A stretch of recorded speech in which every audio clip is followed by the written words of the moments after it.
Everyone, எல்லாரும் எப்படி இருக்கீங்க? ஸோ இந்த வீடியோவில் நம்ம என்ன பார்க்க போகிறோம்னா லகர சொற்களோட வேறுபாடு பார்க்கலாம். சரிங்களா? இதுவும் சிலபஸில் இருக்குது, ரொம்ப முக்கியம்தான். ஃபஸ்ட்டு ஒன் அலம். அலம் அப்படின்னா உப்பு.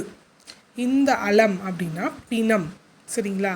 அடுத்த அழகு அப்படின்னா பெண், பறவை, கோழி. இங்கே அழகுனா அலங்காரம். அலி அப்படின்னா தா, அருள், கா, குலை, வண்டு, சேரு. சரிங்களா? இந்த அலி அப்படின்னா கெடு. சரிங்களா? அலை அப்படின்னா களை, துளாவு, குலை, வலை, தயிர், வயிற்றலைச்சல் இல்லைன்னா சீலக்கழிச்சல். சரிங்களா? இங்கே அலை அப்படின்னா கூப்பிடு இல்லாட்டினா பெயரிட்டு வழங்கு. ஆழம் அப்படின்னா ஓர் ஈறு.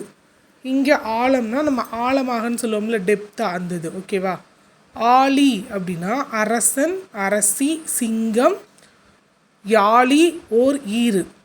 இந்த ஆலி அப்படின்னா கடல், மோதிரம், சக்கரம். ஆள் அப்படின்னா புலங்கு, பயன்படுத்து, அரசு செய், அதிகாரம் செலுத்து. இங்கே ஆள் அப்படின்னா அமிழ், மூழ்கு, ஆழமாகு. இல அப்படின்னா மெலி, மென்மையாகு இல்லாட்டினா மெல்லிய. இந்த இதுனா இல அப்படின்னா இழப்புன்னு சொல்லுவோம்ல, இழக்கிறது, அதாவது டு லூஸ். சரிங்களா? அடுத்து இலி அப்படின்னா தாள், பல்லை காட்டு, தாழ்வு, ஐந்தாம் இசை. இந்த இலி அப்படின்னா தாள், இறங்கு, பழி. சரிங்களா? அடுத்து இலை. இலைனா மெலி, களை, மூச்சு வாங்கு, காவற்காடு. சரிங்களா?